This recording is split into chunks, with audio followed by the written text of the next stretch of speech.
Okay, so yesterday we did 1432 and we started I got a good way into the analysis.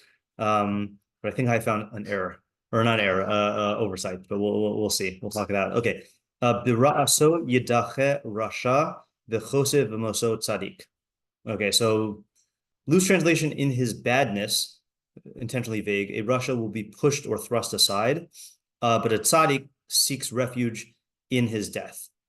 Okay, and you could actually put we ended up seeing that this was a pretty common thing, even in his death. Okay, even though it doesn't say even.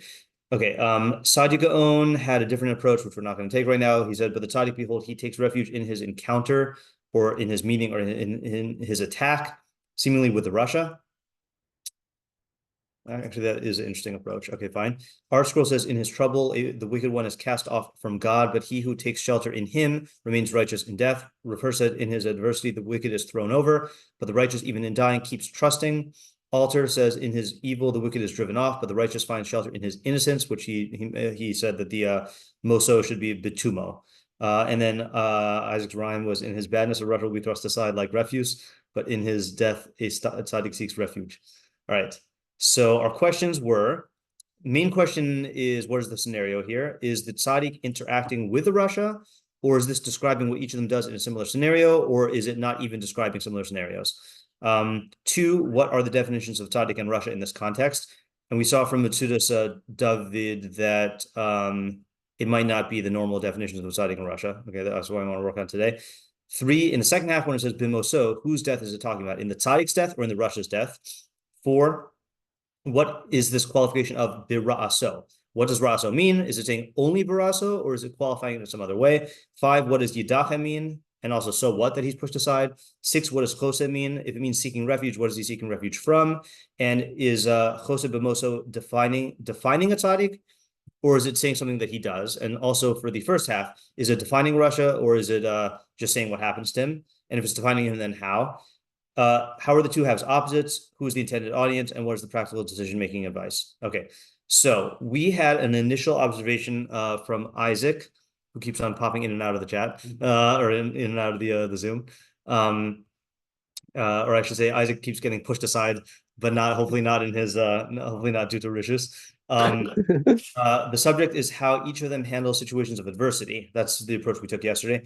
When the Rasha finds himself in a bad situation, the Rasha quality within him causes him to be pushed aside, which we need to explain what that means. And then in contrast, the tzaddik is able to maintain his security, whatever that means, when facing his own death. Okay, then we split it into two ways to read chose b'moso. So Ezra was drawn to the idea that the tzaddik takes refuge in his own death, meaning somehow the contemplation of the fact that he will die is a source of refuge and security, as opposed to the Rasha, who is threatened by that. And then Michael's approach was similar, which but saying that even when he's in a situation where he is close to die, or he's in danger of dying, he accepts the fact that death is part of life. And the Rasha, who is possessed by an immortality fantasy, can't face the thought of his own death. And that makes even regular adversity so much worse, because it always brings to mind this idea that he might die, and that's really threatening. Okay. So then we read the Matsudas David, and we start to Matsudas David had two interpretations.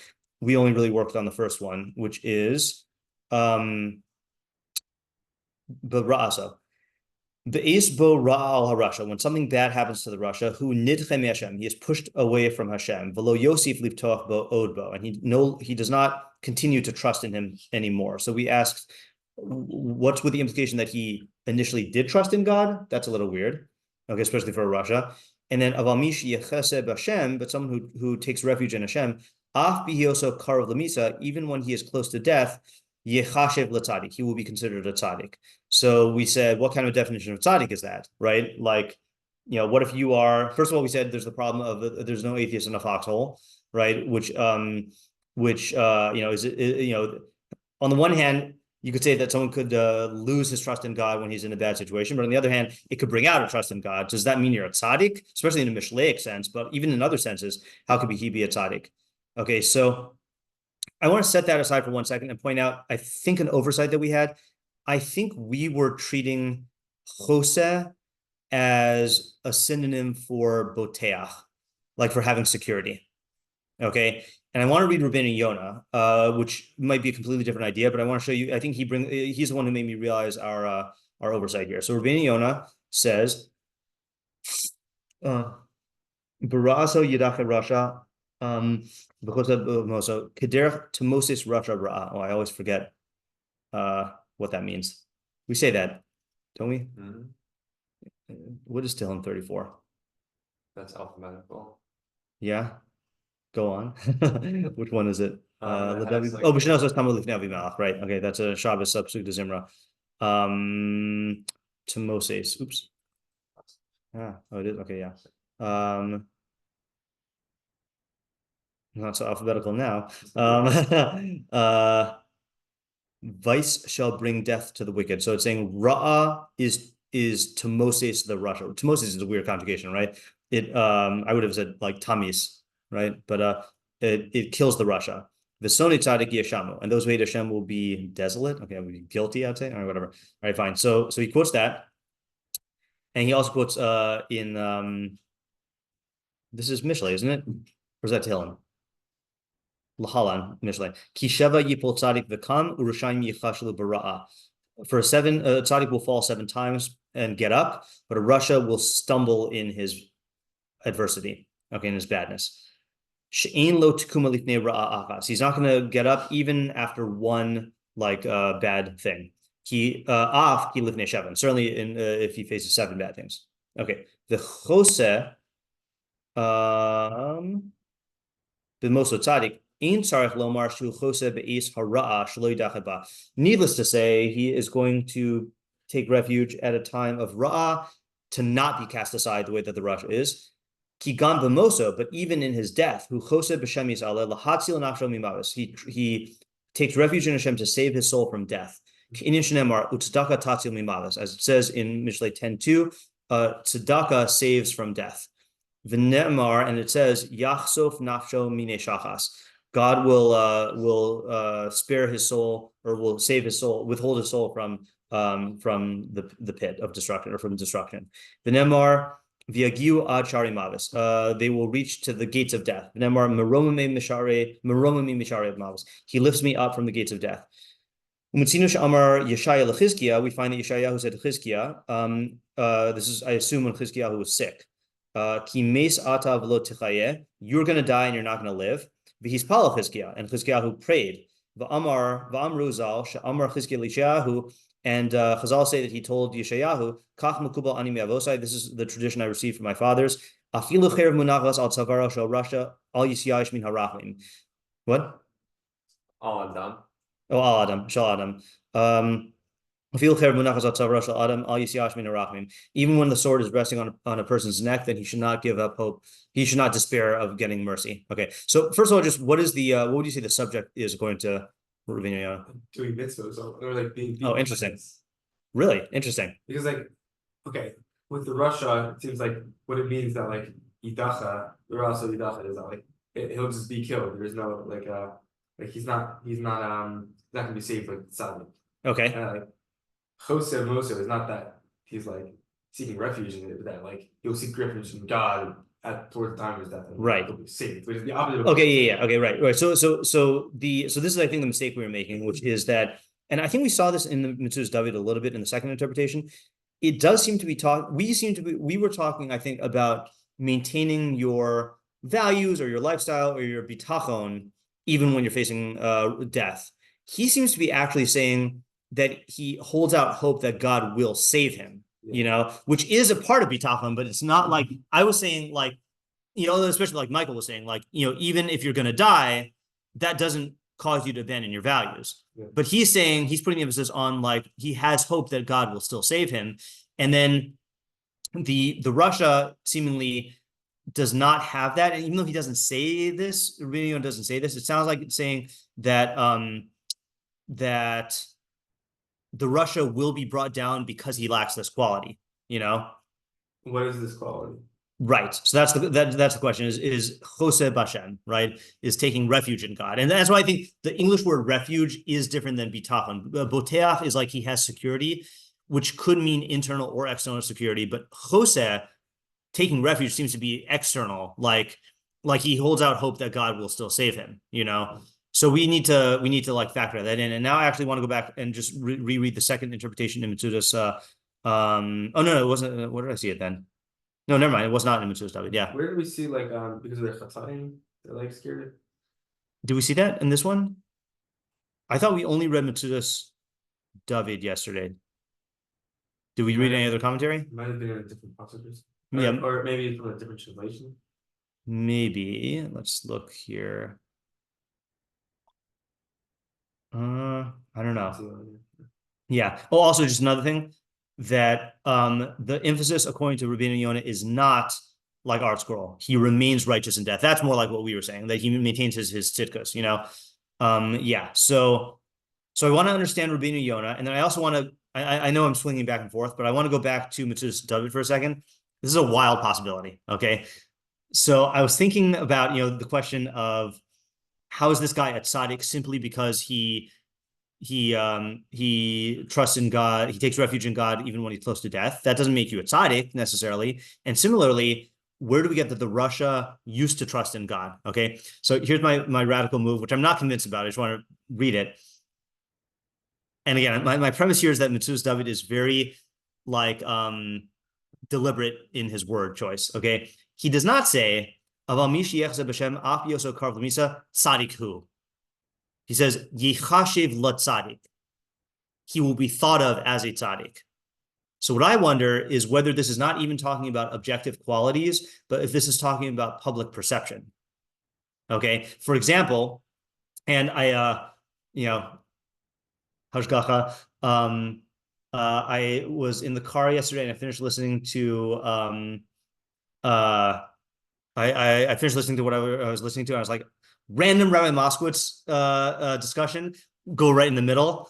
And the pasuk he was talking about was this pasuk in Mishlei, Gam evil macharish chacham yichashev otim svasav navon.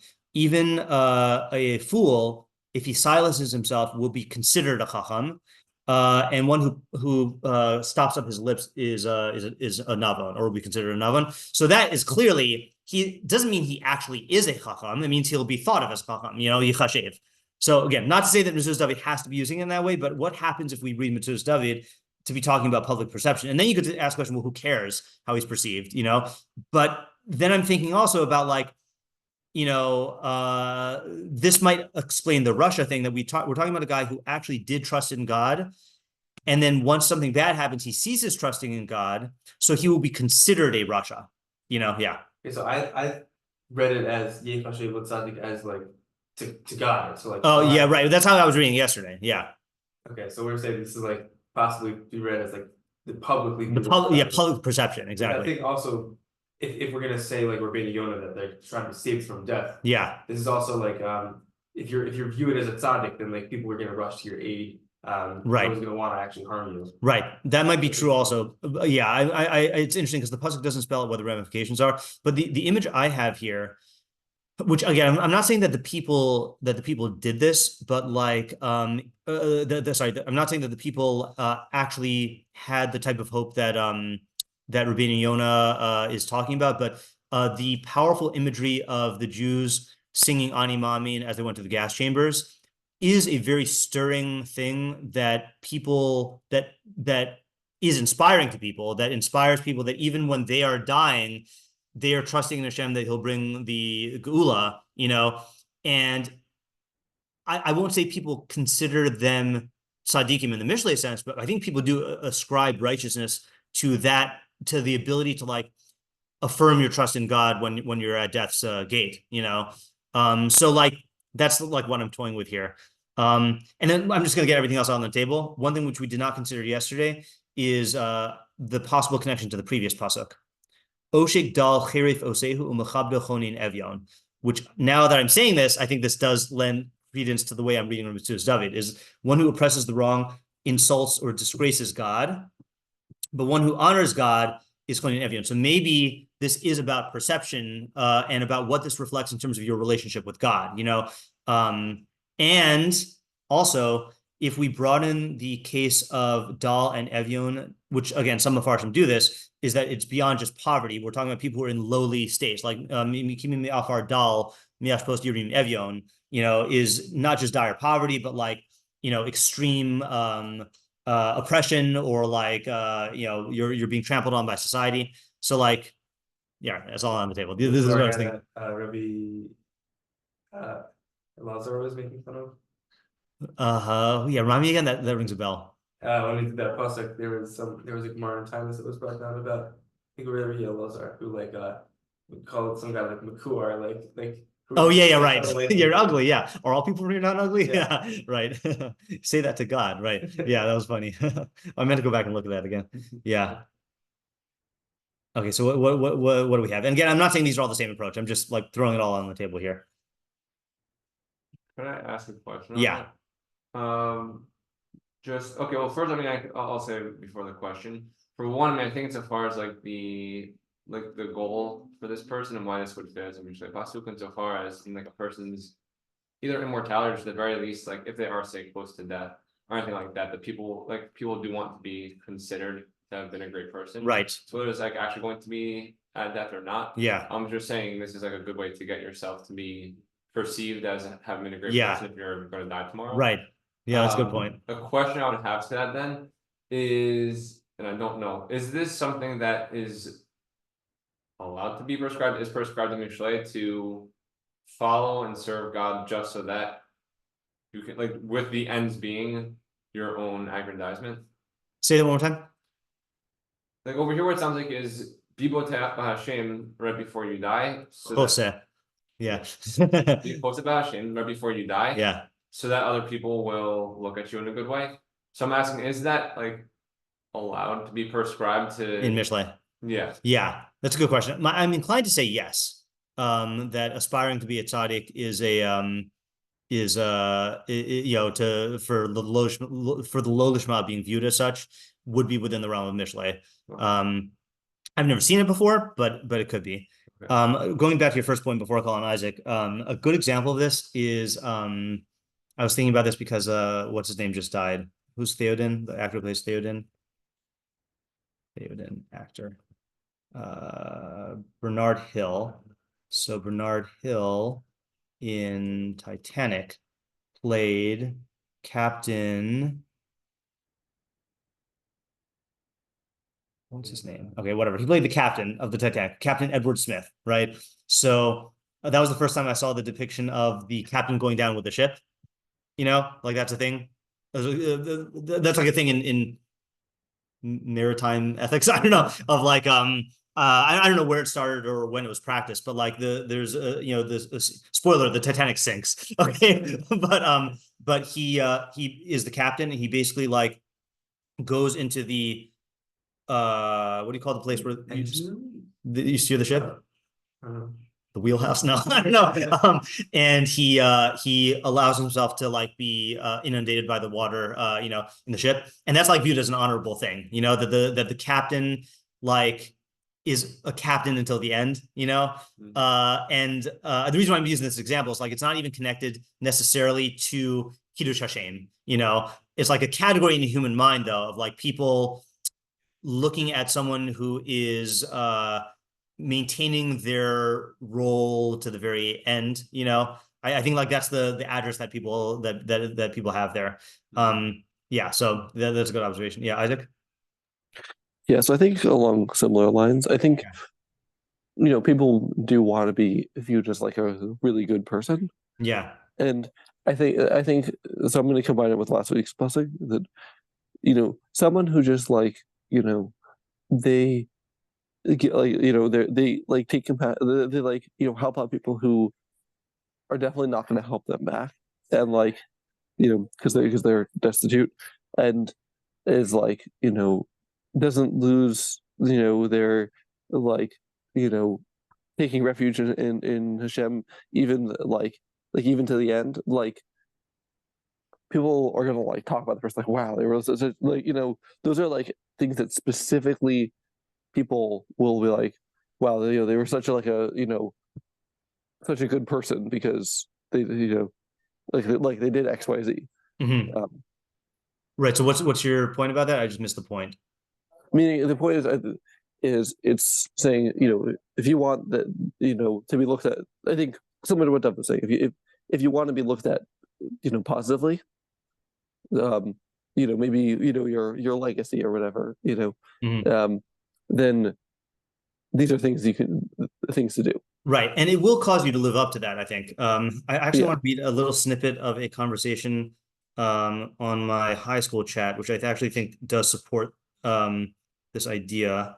This is a funny thing. So, okay, so one ninth grader asked me, if you were playing split or steal, would you split or steal? Okay, so then another okay, which I wasn't familiar with split or steal, but okay, and then so another ninth grader chimed in and said, I have a feeling Rabbi Shneus would split. I say this because he talks about how he lives by Mishlei all the time, and Mishlei says to do what is best for the system. The only reason why Rabbi Shneus would steal is if the person he's playing with is a known Russia and would use the money to do harm to others. Okay, so then the first ninth grader said, based on game theory, the right answer is steal, which I don't think is true, which is why I sent him the video that was posted in the chat. So I feel like a Mishlei Chacham would do that, but then again, what you said, and then the other ninth grader said a Chacham would do that, but the goal of Mishlei is to become a tzaddik, and Rabbi Shneus lives and breathes Mishlei, so he would make a tzaddik decision. So I thought that was an interesting thing. So I commented about the game theory, but I also felt it was important to correct him and say there's an important word put in there. I try to live like Mishlei, but I don't. You can't. I don't think I've taught them ideas about not trying to skip steps. And so I told, actually, I'll just read what I told them. I said, I want to clarify something. To my knowledge, I've never claimed that I live by Mishlei all the time. I mean, I wish I could claim that, but I'm not on that level. It would be more accurate to say that I strive to live by Mishlei to the best of my ability. And I said, similarly, even though the Mishlei Tzaddik is the highest level, that doesn't mean a person should always make that decision. Today alone, I made 2 decisions in which I had the opportunity to act like a Mishlei Tzaddik, and I deliberately chose to act like a Mishlei Chacham because I'm not ready for the ramifications of the Tzaddik decision.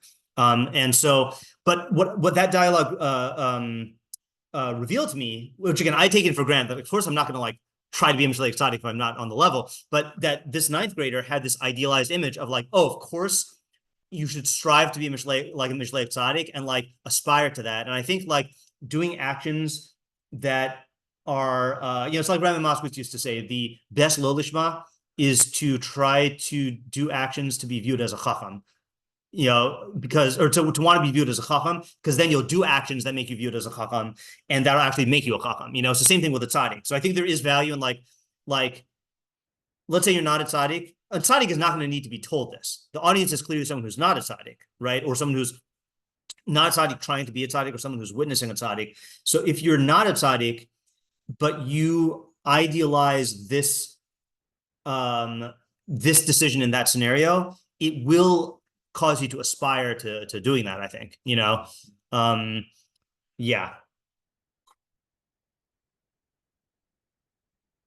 I'll also say, by the way, that with the I know I just said this is not exclusively in Kiddush Hashem and Chilul Hashem, but if you think about it, the guy who maintains his is still Chosed Hashem when he's on the brink of death, people will view that as being a tzaddik. But if someone had bitachon and then they lose it when something bad happens, that does cause people's bitachon in Hashem to be shaken. If someone is a great rabbi and he suffers a disaster and he becomes not religious, that's going to really shake people up. So the iyun, the subject that Metzudas David is talking about to me is very relevant, but it does seem to be something that is odd that Mishlei is talking about this. And also, I just want to get the idea clear.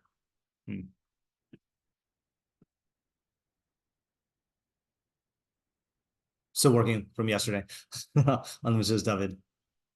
Yeah, what we're noticing here is that we're toying with the idea that the guy might not be an actual tzaddik. He might be considered by others to be a tzaddik, or people will view the Russia in a way that is bad for the bitachon. It's difficult.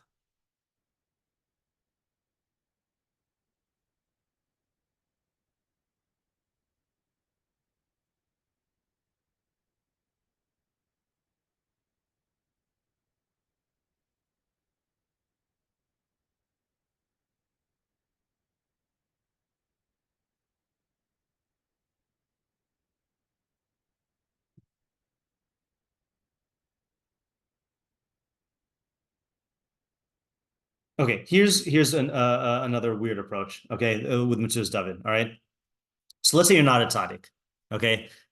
But you face adversity, and part of you is inclined to do actions that demonstrate a cessation of trust in God, and another part of you is inclined to do actions that manifest a taking refuge in God. Okay, and you're not naturally going to do that. Okay, so the decision that a tzaddik would make for the benefit of the system is to do actions which don't shake other people's trust in God and continue to display the correct approach. So for the, I guess I am making a Kiddush Hashem argument here, is like, even if you were to like, I think there maybe it's because we're in America and we're very individualistic. I think that and we're also, there's this emphasis on like authenticity. I think there is a favoring of like, I'm going to express whatever I'm feeling, but what a real tzaddik would do is consider the impact that this is going to have on other people, and not just give into his own reaction to the being in the situation of adversity, but he's going to react in a way that is going to be like, I don't want to say like educative, but like it's going to be beneficial for other people to see, even if it doesn't quite align with his own internal feelings. Like, let's say you have this, let's say it does shake your bitachon in Hashem. Fine. So work on that on your own. But meanwhile, there are other people here. Like, you have kids, that are going to be impacted by seeing how their parent reacts to this. If you have students, if you have a community, like this is going to be something that you should take into account. Just the weird thing about this is the audience. Like the way I'm saying it right now is the audience is someone who cares about tzedek but is not a tzaddik. Because if he were a tzaddik, he would naturally do this. I mean, I guess I'm describing someone who is who I'm trying to be. Is I'm trying to do tzaddik actions even if I'm not a tzaddik. Interesting approach. All right, let's do the me'iri, okay? Just to get one idea here. Okay, so he does combine this with the previous pasuk. Yeah. There's one last thing to what you were saying. Yeah. I mean, because the situation you're describing, say, with your students, like, it's not proper to be making those jumps. Yeah. But say here a person is going to be dying tomorrow. Yeah. Insofar as their own growth, there isn't much more growth, like long-term growth to be had. So I think there's less damage of the jumping extra step. And I think at this point, a lot of what there is to be had is how other people will see things. Right, that's true. That's true. If that's the case, then I think this could be a situation where it's more fit to be making a jump just so that people can keep that idealized view and then to follow that ideal system. I hear. Yeah. I question at what point then it becomes counterproductive to do that. And I think it's a much earlier point than other people think. I think just because of the self-deception that tends to get involved, or the preoccupation with the externals, I think can often be a harm. Like, I agree. Like a 5-year-old kid who like wants to be a tzaddik, like Rav Moshe or whatever, like that's not going to be so harmful. But a 13-year-old who fancies himself a gadol is like a different thing, Yeah. Okay, so Meiri says, Shneim Devekin, both of these are connected. Lashon cherif more haflagas hakalos. So cherif means an extreme degree of, kalon, not kalos. Oh, we read this last time, right? Haflagas hakalon is extreme shaming. Mitzacha oshek bichlalo ra, and since wrong or oppression is in general bad, af oshek ashir, even when you wrong someone who's rich, of Amar Oshet Hadal who kafel mechupa bara. If you wrong a poor person, then that's doubly bad. That's why it ascribes insulting God to him. But one who is gracious to the Evion honors him. This is teaching you to guard against treating dalim lightly. Lasos itam chesed, and to do chesed with him and graciousness. Amar over alav who Rasha v'yidach beraso. Regarding this, it says that if you violate this, then you are a Rasha and you'll be pushed away in your Ra. But Tzadik yivtach b'kiyum zeh What is he saying? A tzaddik will trust in the fulfillment of this. Does he mean his own fulfillment of this, or that God will like reward this, even in his death, to be among those who inherit olam haba? What does this mean? So he's saying chosa is yiftach, but what? Chonin chabdo, but it doesn't even promise any reward to the tzaddik here, right? There's nothing in these pasukim that says any good result for the tzaddik, is there? Maybe the hafsacha is that Hashem is going to punish the Rasha, not that. This doesn't sound like what the Meir is saying. Lios minochle olam haba. Oh, I missed it. Yeah. I think that's like the way that the Rambam categorizes in a teshuva is like you're either like tzaddik or is it Russia? Yeah. I think you're saying like tzaddik is someone who like has more mitzvahs than whatever. Like in which case you get olam. Right. If it's binary, then yeah. Right. It's just I'm just still struggling with where he gets that from in the pasuk. I think just the word tzaddik. But where does he get that word? Russia yidach b'ra'aso. He also doesn't explain yidach b'ra'aso, what the consequence of that is. Puzzling. Okay, let's look at the Derech Nister. No, I did not summon Gemini. All right, Derech Nister Dal hu hayelad miskin. Okay, obviously the poor person is the poor youth. Okay, I think we theorized this last time, but I don't think we read it. Or do we read it? Okay, v'yadua she'oshko cherif oseu b'emes. It's known that someone who wrongs the poor youth, meaning Yetzer Tov, is truly insulting God. V'chonin oso, one who is gracious to him, mechabed oseu, honors him, his maker. The overall ze yidach barasos, one who transgresses this is pushed aside in his ra. K'lomer b'yom ra'aso yichale be'esh hakilayon. On the day of his evil, he will be annihilated in the fires of destruction. I don't know if that's figurative. But the tzaddik who takes refuge in his death, or will take refuge in his death, when his soul returns to God who gave it. Question mark. Yeah. Okay. Tough. Okay, let's do the Malvin. Okay, on our pasuk. Okay, we'll trust that he'll give us something concrete. He won't say to me, bitachon. Right. We could bet on that. We are in 14.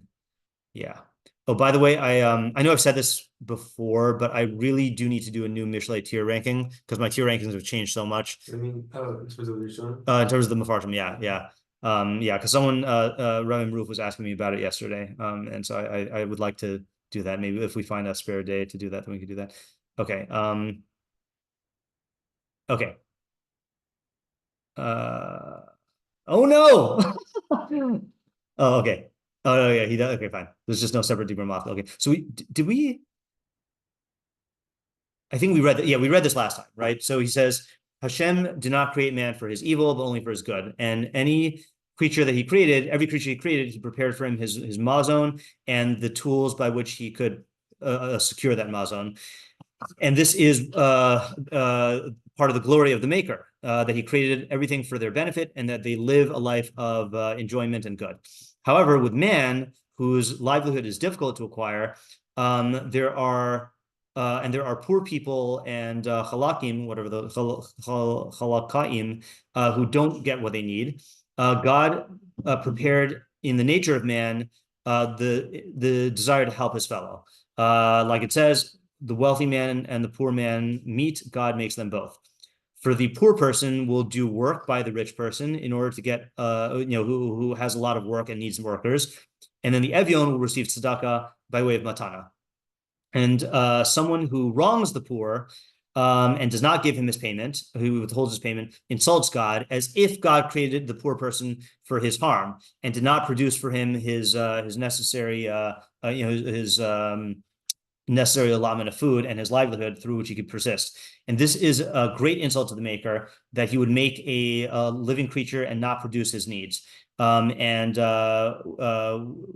Chazal have already said that one who gave life should give a sustenance. Okay, so that was what we said last time, basically, that he's talking about, again, public perception of God, that you as a rich person have a responsibility built into the creation, into your nature, to care for the poor, in the same way as God provided for all creatures and gave them their stuff. And if you don't do that, your actions are resulting in an insult to God, because people are going to look at the poor person and say, "Oh, God didn't provide for him." They'll blame it on God.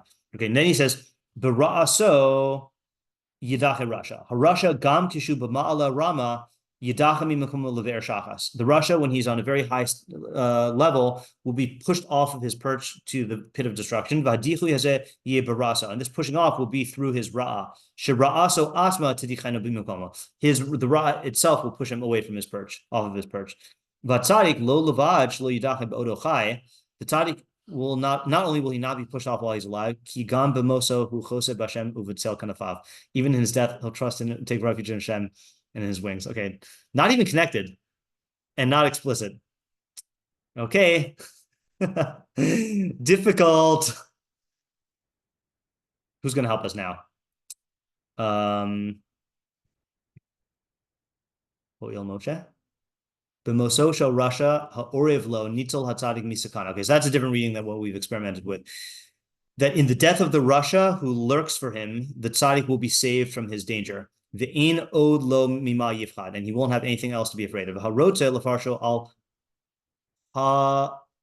olam haba. Thank you. V'kinui b'moso al hatzadik atmo yifarsheu. If you want to explain it about olam haba and it's like a euphemism in his death to the tzaddik himself, and you can explain it that way. But he's saying though that in the death of the Rasha, then the tzaddik will be saved. Rashi dacham baraso tzaddik conclusive b'moso tzaddik. I mean, that's even harder, right? That's even rarer, that the guy who's threatening is going to die. Also, the sound like the tzaddik is up until that point, at least has what to be afraid of. Yeah, right. Yeah, in other words, like Rabbeinu Yonah is saying the tzaddik should trust that God will save him. That already is difficult, but say that he should hope that the Rasha is going to die and he'll be saved is much more difficult on a particular level. Next, Rabag. Yeah. Ibn Ezra is also interesting. Ibn Ezra. Let's see. Ibn Ezra, the real one. So yeah, okay. So the real Ibn Ezra says, Baraso shiyase harasha. In his evil that the Rasha does, Yidacheba, he will be pushed aside. Interesting. God will bring him, I think the tzaddik, yeah, to a bad occurrence.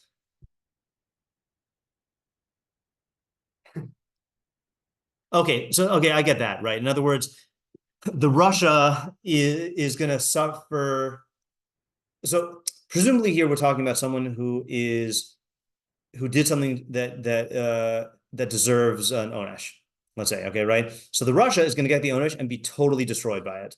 The tzaddik will frame that as yisurim, which is for the tzaddik's good, and that'll help him to do tshuva.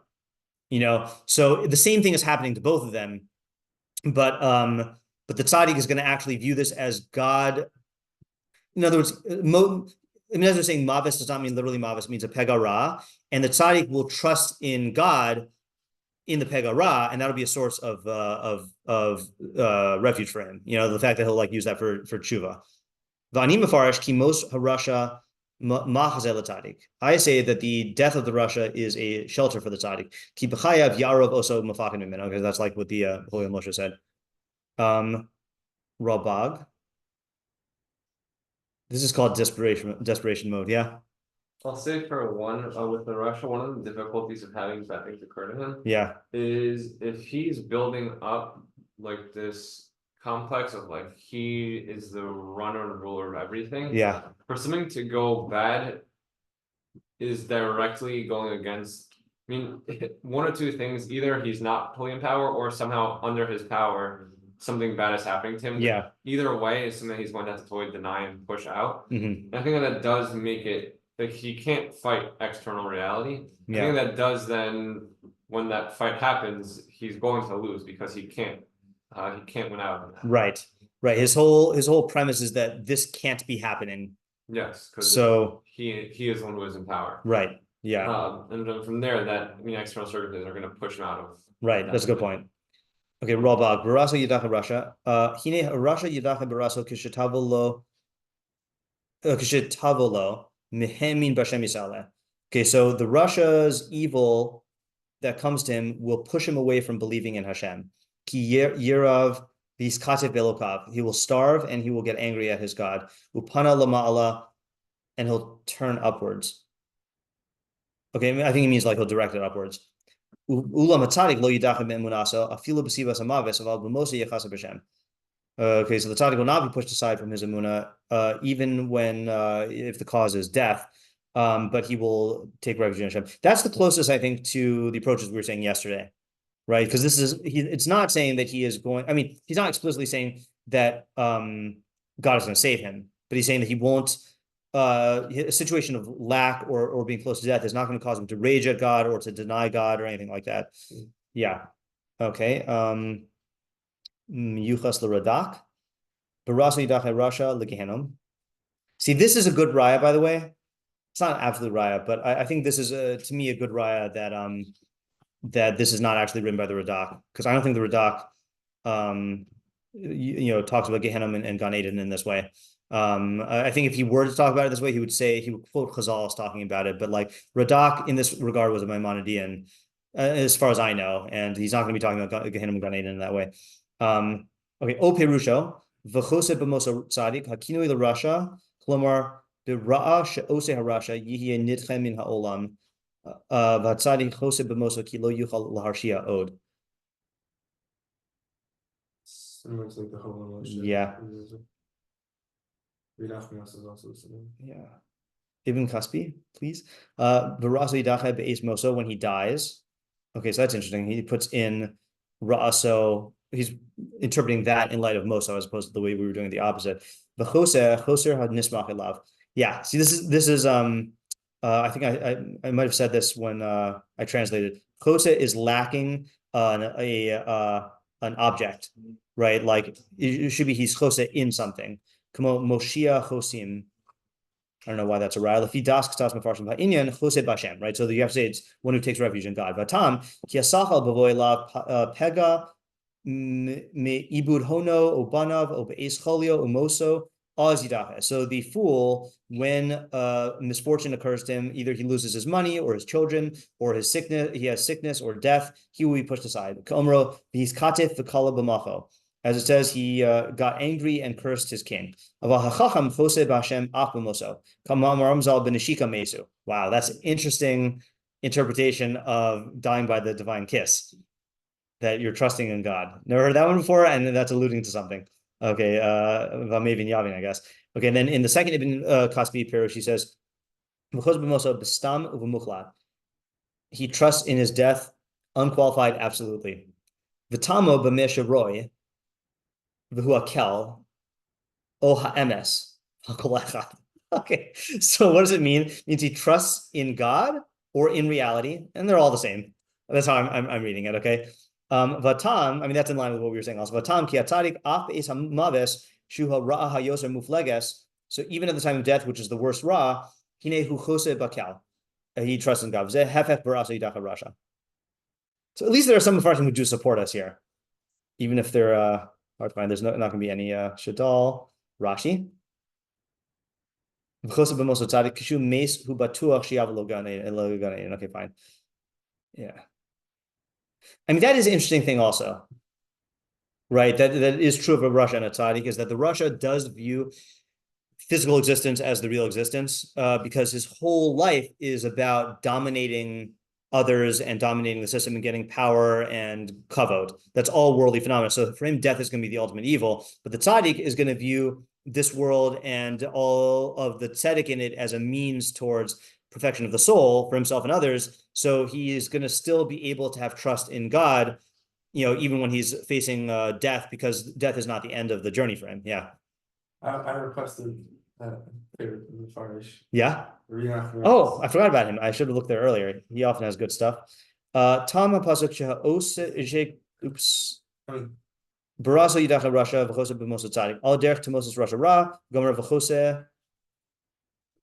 B'mosa Tzadik. Nuchal l'far she'Tzadik chose b'mosa Rasha. Ki misas Rishayim tova lahem v'tova la'olam. Okay, so it could be that he takes refuge in the death of the Rasha because the death of the Rasha is good for them and good for the world, right? So that's like, that sounds like a standard in Mishlei, like the Rasha is going to die at some point, and so the Tzaddik knows that that's a reality. Pirush Achai Barasa Yidacha Rasha Ka'achaz. I forgot what happened to Achaz. Uveis Hitzarlo V'Yosef Limol Bashem. At a time when he was aggrieved, he rebelled even more against Hashem. While Derech Ivelis Adam Tsalaf Darchav Hashem Yizaf Libo. I had that pasuk in mind this whole time. In 19:3 in Mishlei, the foolishness of man corrupts his way, but his heart rages at Hashem, meaning he blames Hashem for stuff that happens to him due to his own foolishness. Even if he reaches the gates of death, that he trusts in God that he will he takes refuge in God that he will save him.